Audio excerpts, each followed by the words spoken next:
20th, 2025 Newmarket School Board meeting. We'll start with the Pledge of Allegiance. After Ms. Tilton gets up. Pledge allegiance to the flag of the United States of America and to the republic for which it stands, one nation, indivisible, with liberty and justice for all. All right, just because I'm me, we'll open the floor for public comment. And not seeing anyone. Assuming Hillary's not going to say anything, go ahead and close the floor at 5:16. Anyone receive any public correspondence? I have not. Nope. I did get one email from a community member on the delayed opening on Monday, I believe it was. I'm trying to remember the day. Just asking that I consider making the decision the day before. Yep. All right. Any committee updates? And comments? I did want to thank Dan for his work on the evaluation. It's very well written, and I'm glad I didn't do it. Any other updates? Nope. And we'll head right along to student representative reports. Not too much tonight. It's kind of slow before break, but for sports, girls basketball lost against Holy Family last Friday, 26-38. And their first prelim game is home Tuesday at 7. The theme is Mules Gear against Hinsdale. Boys basketball won against Holy Family last Friday, 43-41. And then their prelim game is Monday at 7. The theme will also be Mules Gear. Swim, Olivia. States was last Saturday. Olivia, I think they moved the times on those up to 6. Okay, makes sense. Oh, did? Yeah, All right. that's all the announcements today. So boys got 7th in the 200-meter relay and 6th in the 400 relay. Annika got 5th in the 50 free and 9th in the 100 free. Aiden Wu got 9th in the 100 breaststroke. And then for hockey, they played STA yesterday and lost 8-1. They also played Winnicott Monday and lost 6-1.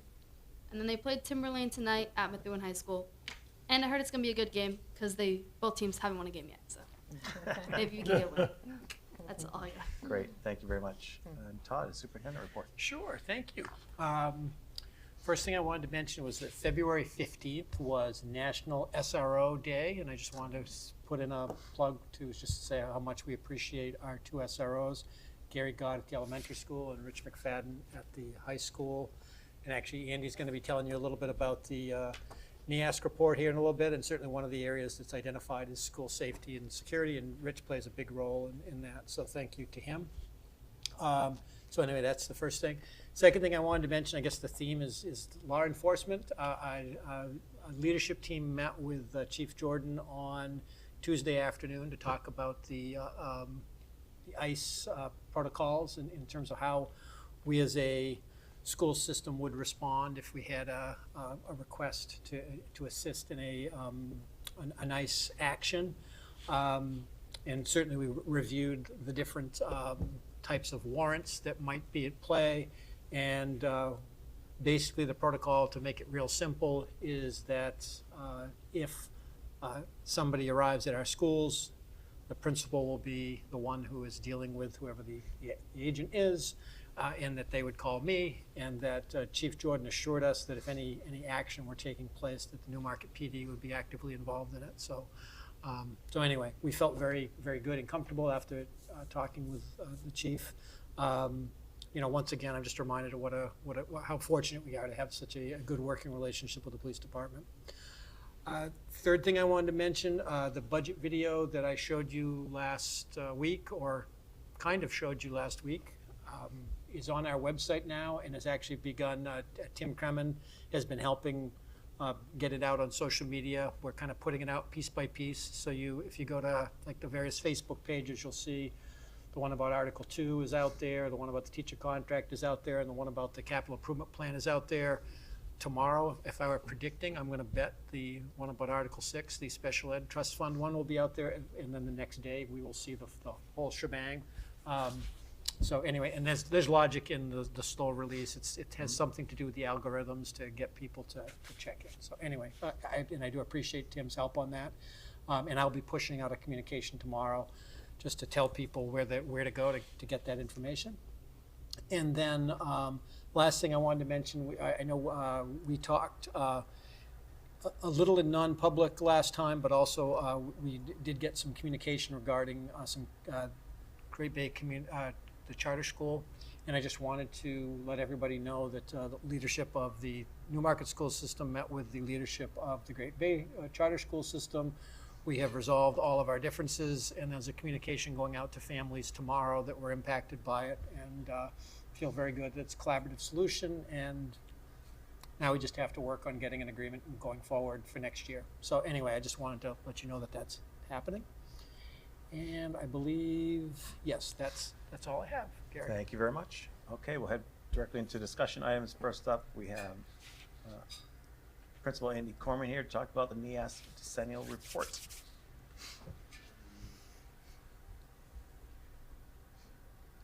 And while Andy's getting set up, he's looking much healthier today. I just want to comment, you're definitely feeling better, I can tell.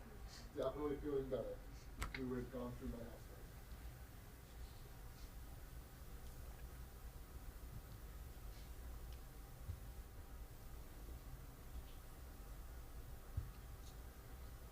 Right. Well, thank you for having me here tonight to talk about the Decennial NEAS report. This is a big deal for schools. Every 10 years you get an official top-to-bottom overview from an outside accreditation agency. In our case here it is NEAS. And I just want to take a few minutes to kind of walk you through some of the highlights of the document. It is a lengthy 50-some-odd page doc, but there's a lot of good narrative in there from both from us that we produce and the visiting team as well. So just a kind of reminder of how we got here. Before Todd and I, spring of 22, the staff completed a year-long self-reflective process as part of the first step in the NEAS reaccreditation. This is where they created a comprehensive self-study. This is where you really challenge your staff to look at yourself through the major foundational pieces of NEAS, as well as identify areas where you think you will have. That report kind of serves as the bedrock for all the next steps. It's called the self-study. The self-study report identified 6 major areas for growth.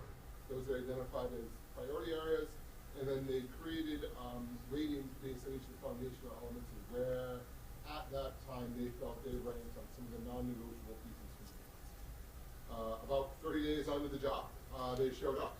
It was a 5-person visiting committee, and they spent 2 days kind of speed touring the building with that self-reflection report in hand, cross-referencing things that they saw and didn't see, and verified some of the information in there. This is a similar process to what they did for the Decennial. It's just a much faster self-check on that collaborative conference visit. Again, that was October of 22. In winter of 23, they come back to us with what they call a collaborative conference report. I linked it there.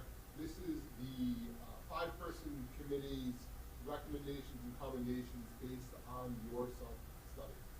These are tailored directly to foundational elements. Here are some things that we think you're really struggling with. Here are some ways that you think you can improve. Here are some things that we agree you're doing well, and also some points where you thought you were at one spot and we observed a different spot. So it's a really helpful report to help guide your work going forward in terms of the areas of growth in time and energy. So prior to that, because nothing ever stays stagnant, remember that was also the year of what we would call a Wacky Wednesday model, where every Wednesday there was a large chunk of PD time. If you think of a traditional month, 4 Wednesdays, one of those 4 Wednesdays was dedicated specifically to each one of the priority areas. So we took the staff, divided them into groups of one of the 5 major priority areas, and staff had been working on that work prior to the reporting. We also utilized PD days, early release department time to really hone in once we got the collaborative report back. And then fast forward to this November, the team returned. It was not the exact same team, but we did have one member that was present in both the collaborative visit in 22 and the return visit here in 24. For the official formal decennial visit, this is a much lengthier process. They add an extra day. There's also a lot more communication that happens up front. I would be remiss to say if our team didn't spend probably the extensive every Wednesday after school for the month of September and October. We were working for an hour and a half, and then collaborating directly with the visiting team about things they were looking for and making sure that we had the necessary documentation and artifacts to back up some of the claims we made. It's kind of the timeline of how we got here. Give you kind of the highlights. The school is meeting the majority of the foundational elements that they're working on. The work in the priority areas was evident as each major growth. The person so when the team comes, they kind of do their own write-up, and then that information goes to a NEASC editor. And that's who, at that point, I start to communicate with in terms of fact-checking and does this make sense and back and forth. She went out of her way to tell me at the time I'll report when we were one of 12 schools on her docket, by far and away the smallest, both in terms of size and in terms of overall operational budget. But she went, well, I saw her in person, but I went down to Boston, and then several times on the phone and email back and forth to go out of her way to be like, your school, what you've done compared to any other district I have on my table right now, is far and away the best you've seen. The work your staff has done, given the size of your staff, the timing, and where you've come from, where we're at now, she just was effusive in her praise of us. And that feeds back to you all as well. They were very appreciative of the time you spent with them. Our staff and students and community spent a lot of time. It is a round robin of interviews and meetings for folks, and the visiting team was just overwhelmingly supportive and positive of the Newmarket community with the support. They were also very impressed with the VOG and growth plan work, not only the product, but how we got there, the full buy-in of the multiple rounds of community forums, the feedback, back and forth with staff, back and forth with the community, and how that nicely aligned to our growth plan. And then each one of the areas does a nice job providing constructive, if not directive feedback of what you can be working on to enhance each area, which is always nice. When you get a report, you're like, oh, thanks, that's helpful, and I can read between the lines here, but what do you think our next steps are? They do a really nice job literally bulleting, here's what you need to be doing next. Which school administrator with limited time is very helpful, then you can really target and say, all right, we're gonna hit on this, we're gonna work on that. So next steps, the recommendations, first off, is always next year, align directly with our growth plan. We've developed that growth plan in collaboration with the staff, outlining some of our video graduate work, some of the stuff we know we need to improve on at the school, and their recommendations align directly with that. We're reconvening some of the committee work that we talked about on those Wacky Wednesdays. Most notably, our safety committee is meeting tomorrow morning, I believe, to really start off with some of the material that NEASC identified, as well as some of the New Hampshire Homeland stuff that they've provided for us as next steps. I have an obligation to provide a 3-year follow-up report that outlines what we've done, what we've changed, really working on empowering staff to lead some of these conversations. People get sick and tired of seeing my face or listening to me or reading my emails. It's far more powerful when you have a staff-led community working on things. And that was part of some, I can't put that, not on my screen. Some of the feedback talks directly about that, finding ways to give staff some of that ownership. And then we're going to obviously use some of the work to inform decisions around professional development, department time, teacher goals. Our next PD day is March 11th, and we're tailoring a lot of the work directly to some of the recommendations around vertical alignment in content areas. Patty's done yeoman's work producing some tablets for each traditional content area, so you can sit down and look vertically. What's second grade math look like? Where's fourth grade? How does that move to 6? Where does it go to 8? How does that move to 11? And then really have that as an opportunity for staff to have some of those conversations. That's the 35,000-foot overview of the report, if you will. Again, it's a lengthy piece. In all seriousness, I said this to my staff, I would really encourage you to read it in chunks, 10 pages at a time to really digest it. There's really, really good material in there. And as a school leader, it's really helpful in really assuring when you have an outside agency who has no skin in the game, who doesn't know your people, to come in and really compliment some of the hard work they're doing. We took some time with staff to reinforce that. With that, I will take any questions you have. Report any questions you want to talk about? If I could just add a couple of thoughts to Andy, I do think one of the reasons why the process produced a valuable report aligned with our purposes is that we were very transparent. We did not try to put on a dog and pony show and try to pretend we were something we were not. We really tried to say, come see what we have and give us feedback on those things. And I think the willingness of you and the staff to open themselves up to doing that was really important, because that's how you get good feedback. And that's why I think when you read it, it's very meaningful feedback, because you and your staff allowed the team into what was going on. And I think that's really important. And given, as you described, doing the first visit 30 days on the job, I mean, that there's an element of challenge there, because a lot of the work that started this process happened before you came on board. But embracing it and treating it as an opportunity for growth, that's huge. And the way you're talking about it moving forward is also as an opportunity for growth, and that will resonate with your teachers too. I was wondering if you could help me kind of understand the foundational element ratings. So on page 20, there's 10 ratings or something. Page 20, right? Yeah. And then there's various columns.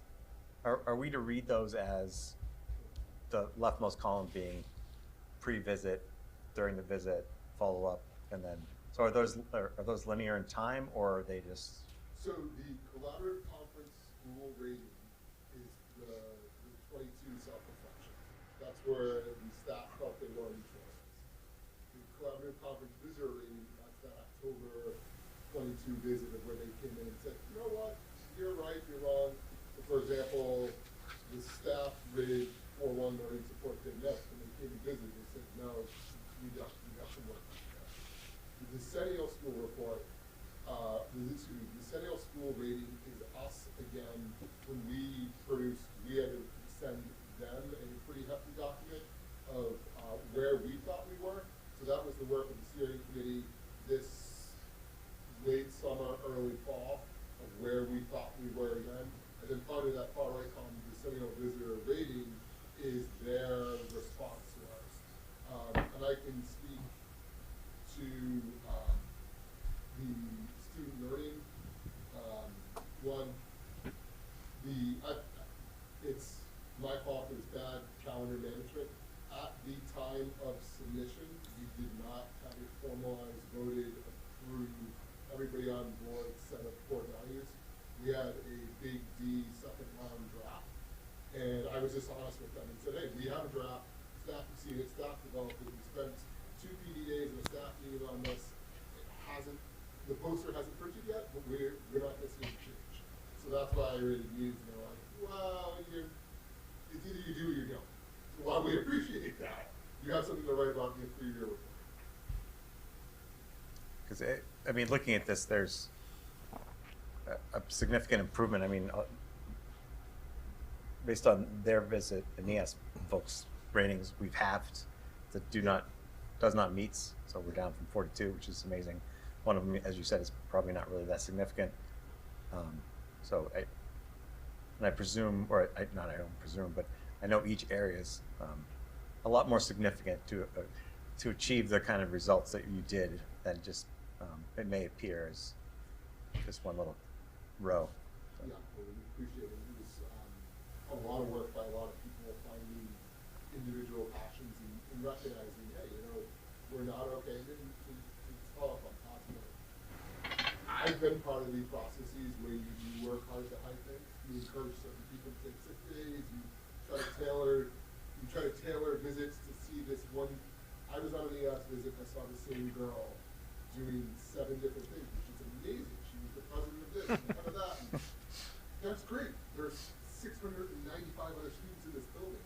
What else did? And they're like, whoa.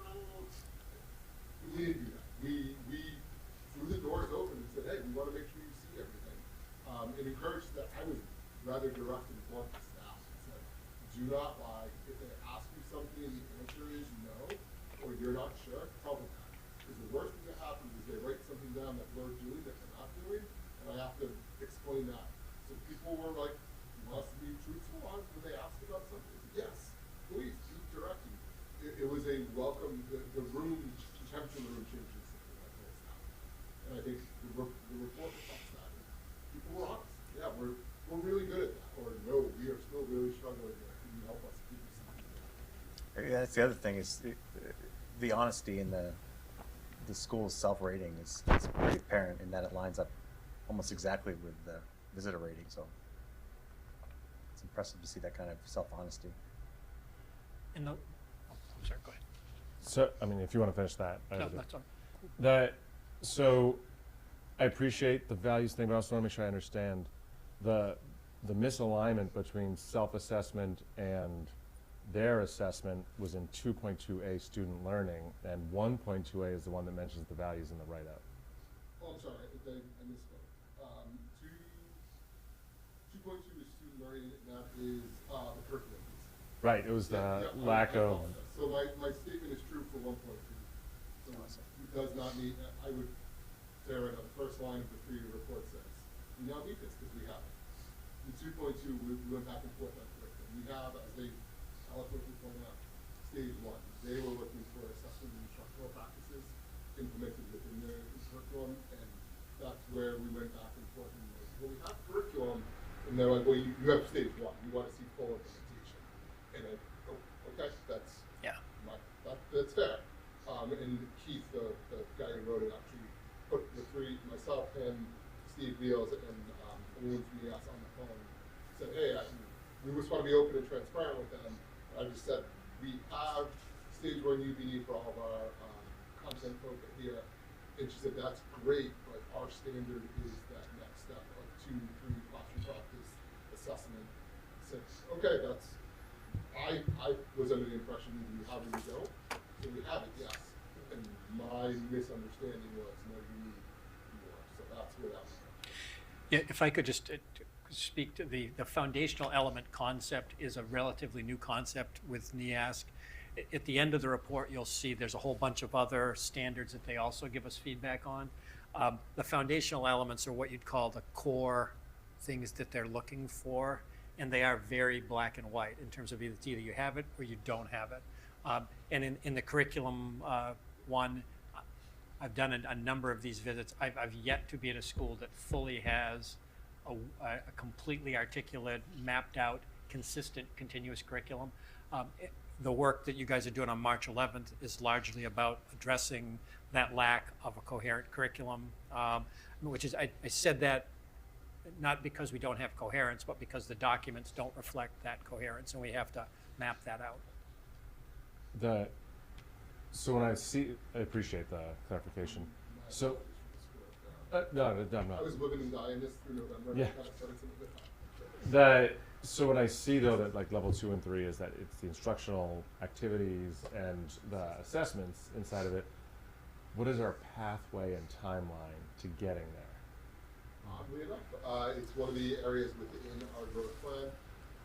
We're in a unique spot where we're small enough that my 12th grade English curriculum is one person. It's one person who teaches that course.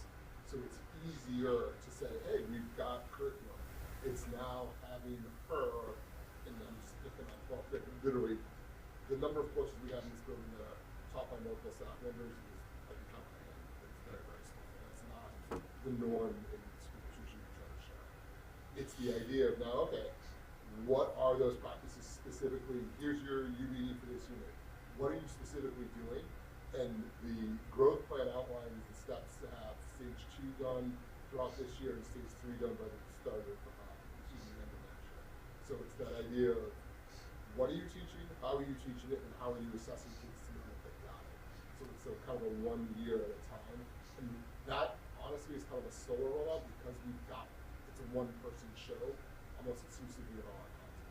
So it's typically you got 5 people sitting around the room going, well, this is how I teach poetry, this is how I think it should be assessed, and here's my instruction. And you get this really collaborative back and forth. It's one person who can talk to the other folks, but at the end of the day, if she's like, this is how I'm going to teach poetry in 12th grade, and here's how I'm going to assess it, by default, it becomes common, and it becomes standard. And to pick on English, they're the ones that are really pushing that envelope and really honing in on that level 2 and 3, because they want to be able to go, yeah, if one of us get hit by a bus tomorrow, here it is, and here's what you do, and be able to pass that on. So the timeline is this year 2, next year 3. It's probably worth also pointing out, Andy, that part of the work on the 11th is to take a look at the graduation requirements and also start to look at those in terms of mapping out, and actually with the new 306s and how to map that out, and at the same time as we're mapping that out, align it with our vision of a graduate. So while we can say we have our stage 1s done, it's entirely possible that some of the decision making might change what the course sequence is, which might lead to different decisions getting made. Yeah. People are that type of conversation is getting people excited. Like, oh, okay, like, should we move this here? What about that there? How many times do we teach the Tea Party K-12, but we never get to World War I? That's kind of weird. Should we put things around like those conversations get teachers genuinely excited. And I think they are finding that.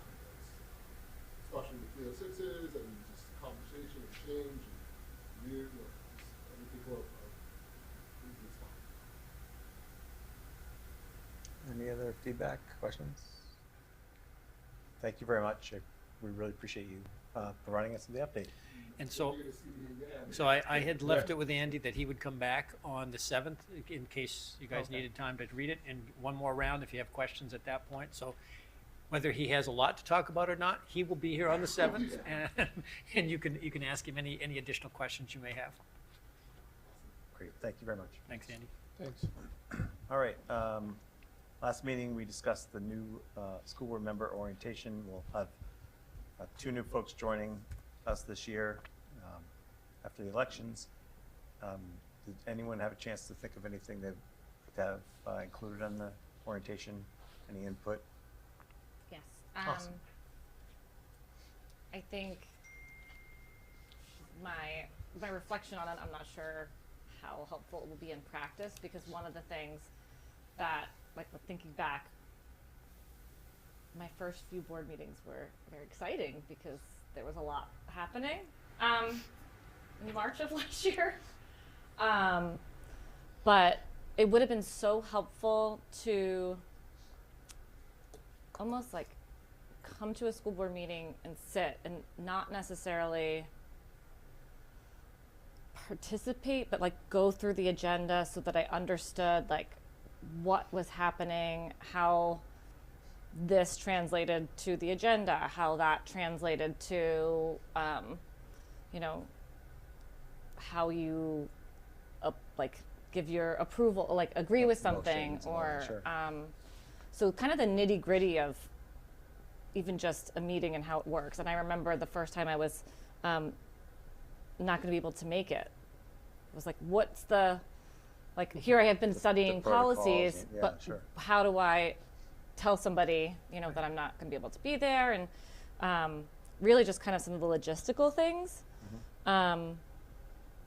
And I would say having the policies digitized was huge, because I could, you know, like I'll never forget in one of my first meetings, Amy rattled off like 3 policies by their letter and number names.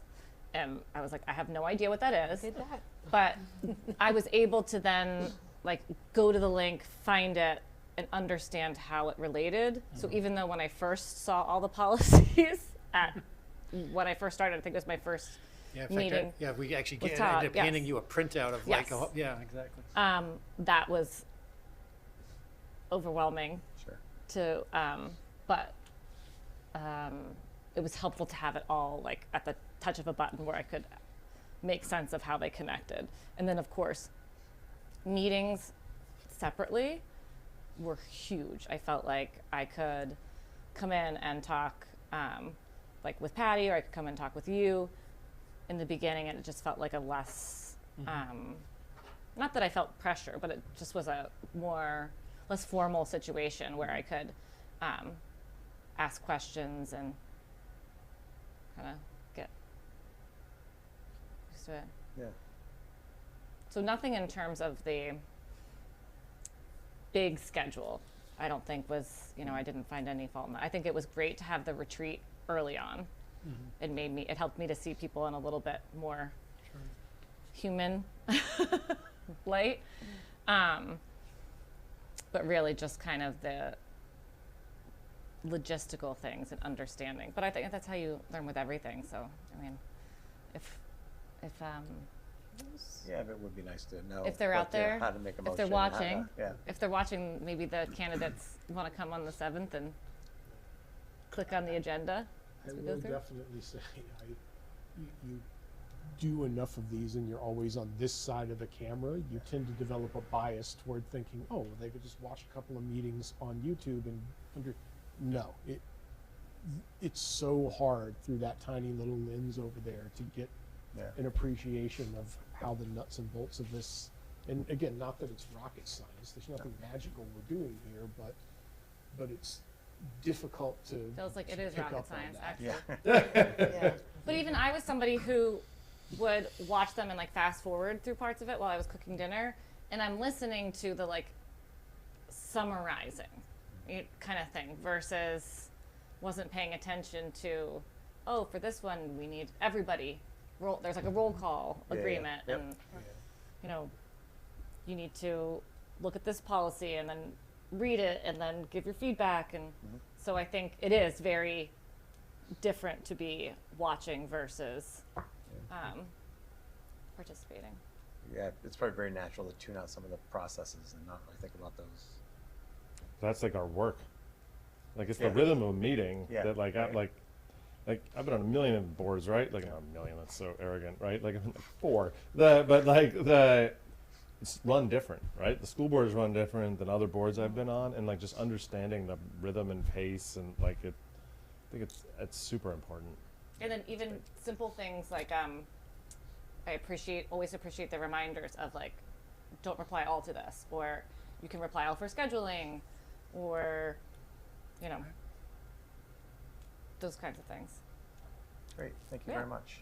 Would I it feel be like I was oriented very well. I'm gonna ask you because you're the newest, but like, would it be helpful to like, so yeah, I totally think the micro of like, hey, like, how does like, what's the flow feel like, and like, what do you do in it, right? Like, the second piece I was thinking is how the board fits within the system that is the administration and the staff and faculty, and like, we have a unique role What's to your play. role? Yeah. And I know that we have the policies, right? But you could read those policies and still be like, but what do we do as part of the system, right? Like we have like, I think understanding how the system works, I think would be a helpful orientation for someone new to a board to be like, okay, here's the role we play in keeping the system as a whole working. Or even just any school board. And there have been a number of people in the past year who've asked me when finding out that I'm a teacher, and not other teachers, but a number of people, like my children's friends, parents, and whatnot, have said, oh, like, have you ever thought about like working, like teaching in Newmarket? So there's not even an understanding that that's like a conflict Yeah, okay, of great point, yeah. interest, like that I'm not allowed to do. Yeah, So yeah, I think that sometimes Yeah. there's not a whole lot of maybe interest out there same with that. for people who aren't planning to run about like how it all works. It's true. I think you bring a really good point too about, I think people think as school board, I can go into the library and look at the books and decide what books belong and don't belong and stuff. And there's like, Yeah, right, like that's not understanding what's your level, how you interact with the superintendent and Yeah. staff, and how it's really not appropriate for me to go to some teacher and say, hey, why are you doing this? How are you doing that? Yeah. Or for a teacher to go to you and be like, Yeah, hey, or vice what are you versa. doing? Sure. Yeah. Yeah, Absolutely. it does cut both ways. Yeah. You know, think all of us at some point or other, at some level or other, have had a constituent come up to us and go, I was I'm thinking- mad about this, fix it. No, I don't fix things. That's not what I do. I hire We're a in leadership, superintendent. we don't fix things. Yeah. Yeah. And I'm A joking, manager, I but don't not work. joking. Yeah. Honestly, I think a lot of the community just doesn't know, and like, because they don't, in some ways it's good in that like they haven't had the problems that they need to figure out what the school board does. In other ways, it'd be nice if more of the community understood, but we're not the administration, and I think that that's lost on a lot of. Yeah. Yep. Probably the last thing we should at least offer the new members. So Steve always for the new town councilors does, I think has the town's attorney come in and do a session on right to know. I mean, we could have our attorney do the same thing, but it's probably redundant. I mean, it's the same rules, no matter what public board you serve on. We've done it jointly, I feel like, with the town. Right. Steve, The, and the New Hampshire School Board Association offers a number of seminars for, Oh, that's- specifically Yeah, I did new it. board orientation kind of Yeah. stuff. And Yeah, in fact, I think you It's did. like a webinar. Yeah, Yeah, we should recommend those. but it's not the same as having an actual And it's face-to-face cheaper. interaction. To get super local, sorry not to drag it out, like I know the new board's gonna make new goals, right? But like oftentimes our goals are built on last year's goals. I wonder if part of the orientation would be like, here are the current school board's goals and here's what we've done up to this point on them, and like because then we had talked about making them more multi-year goals, Yeah, not just. absolutely. It's not in here, that's why, like, we talk about goals, but it talks about goal setting, more not like reviewing over. It's a good point. Yeah. Speaking of which, we should probably review our goals for the last meeting. Well, the last meeting will be next meeting. Yeah, okay. All right, great, thank you, everyone, that's very, very helpful. Next up, we have our 25-26 proposed school year calendar. And just to refresh people's memory, we're very limited in our flexibility. We have to align with the SST calendar. This calendar has been thoroughly vetted through 6 school districts and our union. And while nobody's happy, it at least meets the requirement that we have to align with SST. Is everyone equally unhappy? Yeah, exactly. Maybe. I'll take June 12th, Yeah. no, with no snow days. Yeah. Yeah.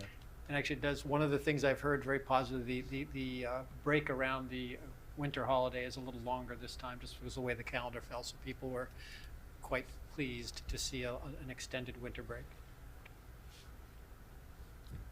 This is just for my own edification. Right? So all the snow days in June, I know the 23rd is a PD day.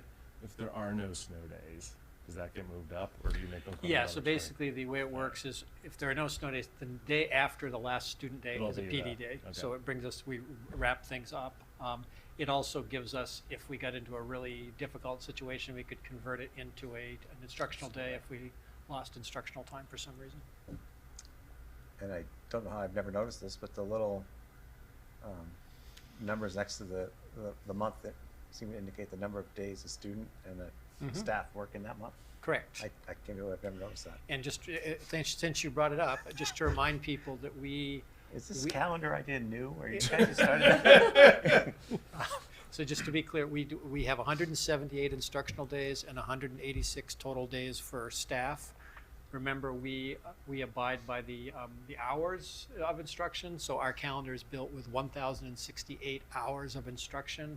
The minimum standard is 990 at the high school level and 945 at the elementary level. So we start at a place significantly above minimum standard, and then when it comes time to make the decision on what the actual last day is, which we'll talk about, by the way, for this year too, it allows the board to have the ability to say, okay, what's the best day to end?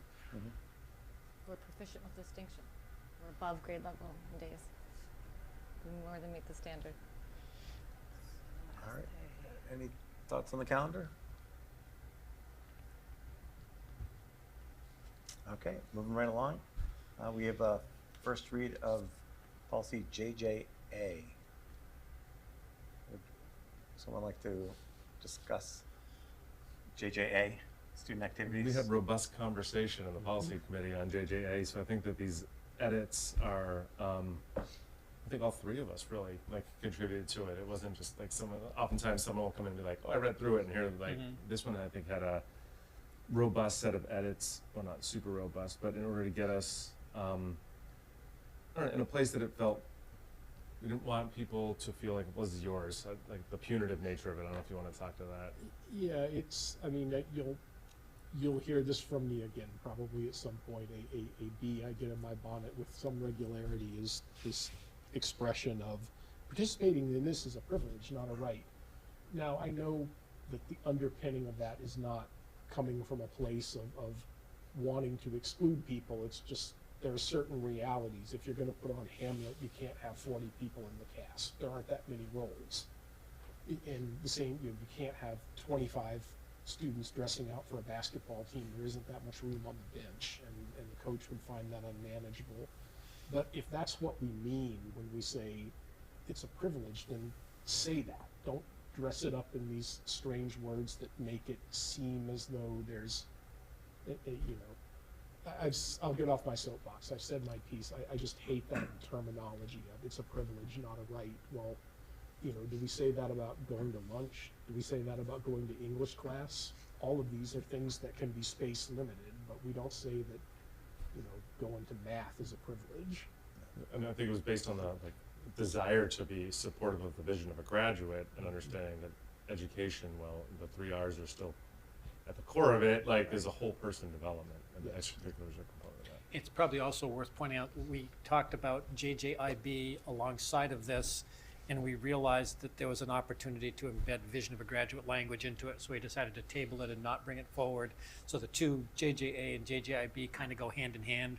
JJA is about the student activities and organizations. JJIB deals with extracurricular athletics, and so forth.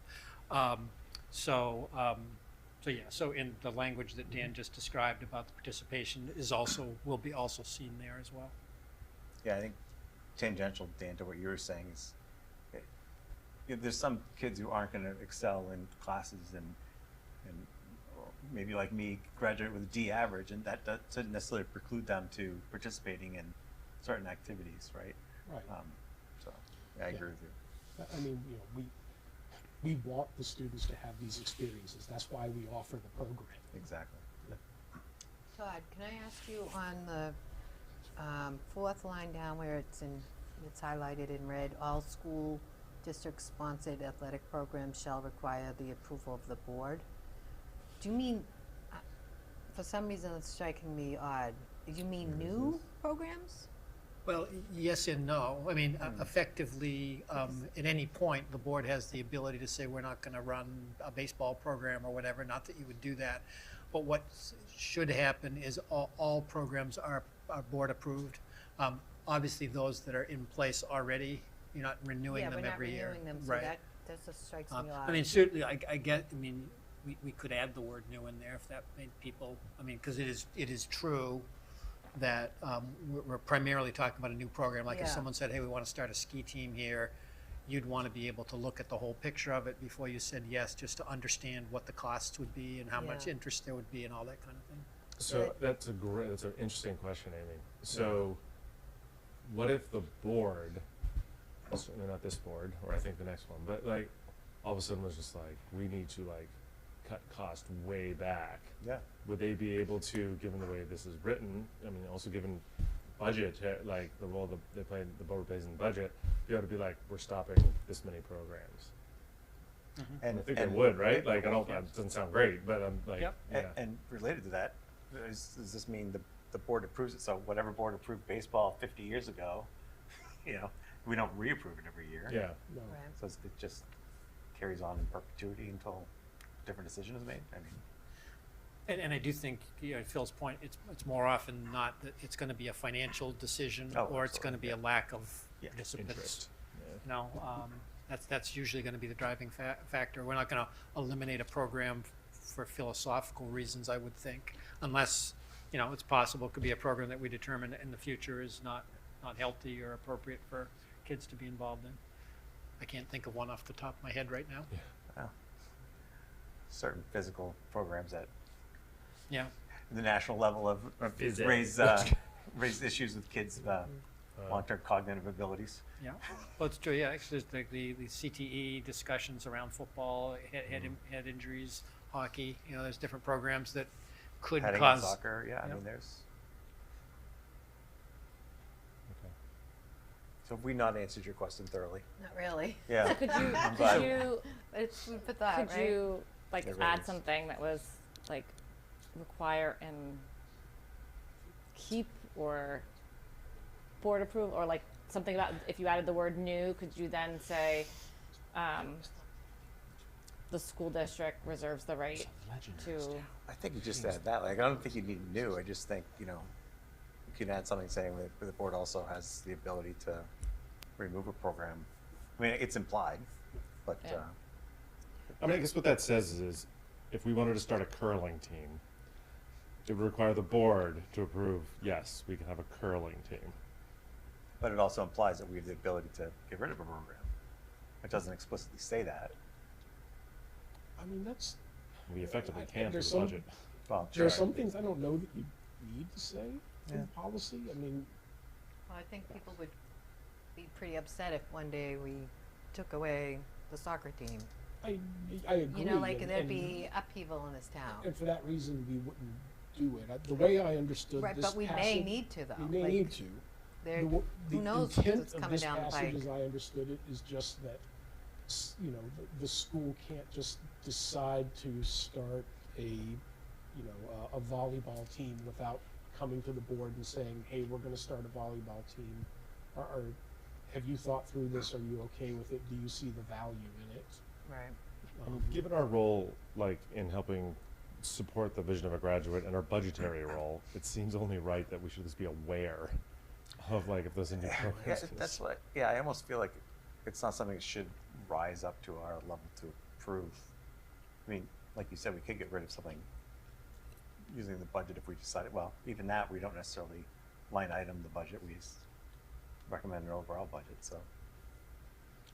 Here's, do we approve the program of study? Like, ultimately, like, the content, like, not all of the It's classes, but presented to you and, we vote on it, right? Yeah. yeah, you accept it. I don't So know we that kind you of do it already with curricula.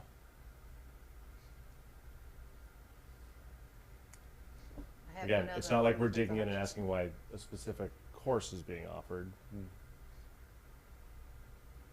So can I just, another question under participation, number 2, students who are residents of the district that are being educated in independent or parochial school.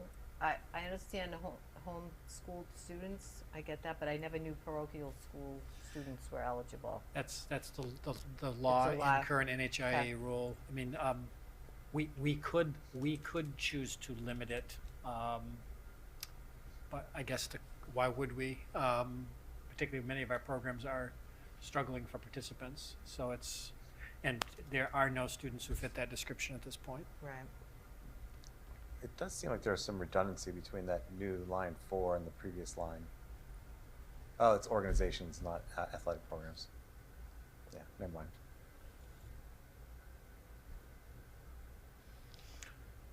So did we want to make any change to it based on this discussion? I mean, I'd be just fine with adding the word new, so all new school district-sponsored athletic programs. Because we don't reauthorize these things on an annual basis. True. Yeah, I'd be fine with that. I can Any- make that edit. Anyone not fine with that? No? Okay. This is the most we've talked about a policy, I think, in the entire year. Pretty excited. No, not at all. I'm glad we did. look at us. Wait until you see JJIB. It's gonna. It's gonna rock your world. All right. It's the Right most along. fun committee, I'm telling you. We have some donations that I need to do. All right, to take a moment to acknowledge, appreciate the donations from the NCEP for $750 to the Newmarket Junior Senior High School for climate culture improvements, and for a Great East Festival. Happen to know anything about the Great East Festival? Can we Do approve I? that? Yeah. Yeah, the Great East Festival is a music festival that our students go down to, and Andy's here. He could jump right up and speak to. They're going, actually, they're heading it? down to Six Flags. Six Flags. You had to approve them going there.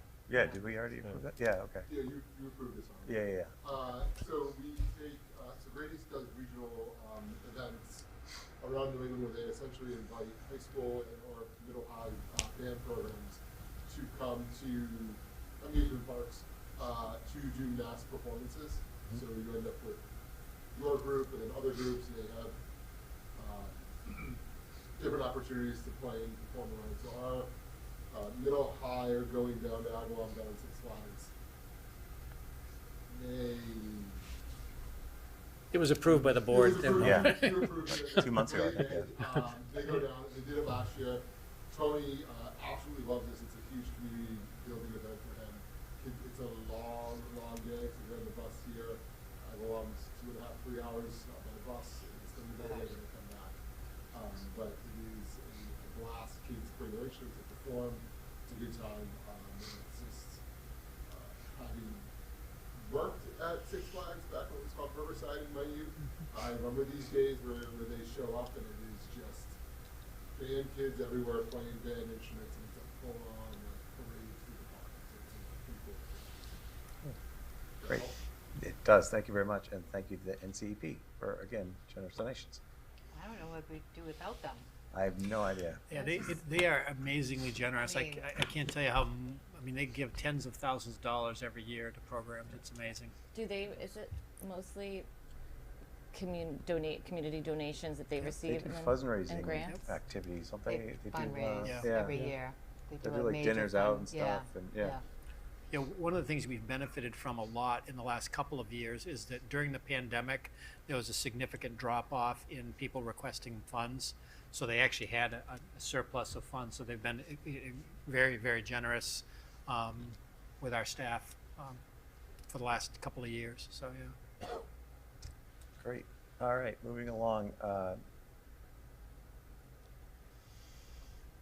I'd seek a motion to approve the, sorry, I forgot what words I was using. To approve the February 13th, 2025 public and non-public minutes. So moved. Second. No motion by Phil, second by Dan. Are there any discussion on those?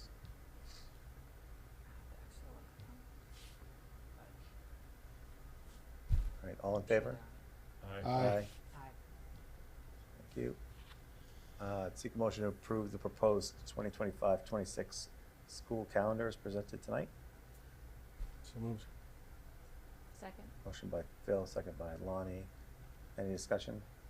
All those in favor? Aye. Aye. Aye.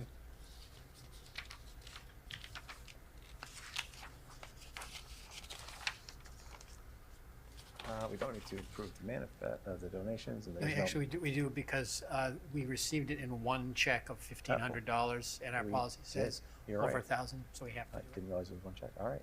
Seek a motion to accept the NCEP donations for $1,500. So moved. Second. Motion by Phil, second by Dan. Any discussion? Again, thank you very much. All those in favor? Aye. Aye. We had no manifest tonight, Phil. I'm sorry. Ugh. We'll make sure to have an extra long one next meeting. One last shot at that thing. And then I presume the board wants to go into non-public to discuss any Eva. edits to the evaluation. Is there a personnel Oh, report? yeah, there was one There's person. no item on. Well, there is no item, but Oh, yeah. I did get a late in the game request from a para-educator requesting a personal day the day after vacation, so the Monday after vacation, and by board policy, or by contract, excuse me, not board policy, this has to be approved by the board. So I would request your approval of that. It is not a hardship to the school system. It's a reasonable request. I'd seek a motion to approve the time off request. So moved. Second. Motion by Amy, second by Phil. Any discussion? All those in favor? Aye. Aye. And then, We're gonna wait for Todd to redraft JJA before we vote on it? that's only the first It was read. the first read. So we don't okay. vote on first All right. reads. Yep. So I presume we're going to non-public and discuss any edits to the evaluation. All right. Seek a motion to go into non-public session pursuant to RSA 91A2C to to discuss a personnel matter. Todd. So moved. Second. Motion by Phil, motion by Dan, second by Phil. Roll call vote. Phil Nazaro, Aye. Dan Smith, Aye. Gary Swanson, aye. Amy Tilton, Aye. and Lonnie Stebbins. Aye. With that, we are in non-public session at 6:10 PM.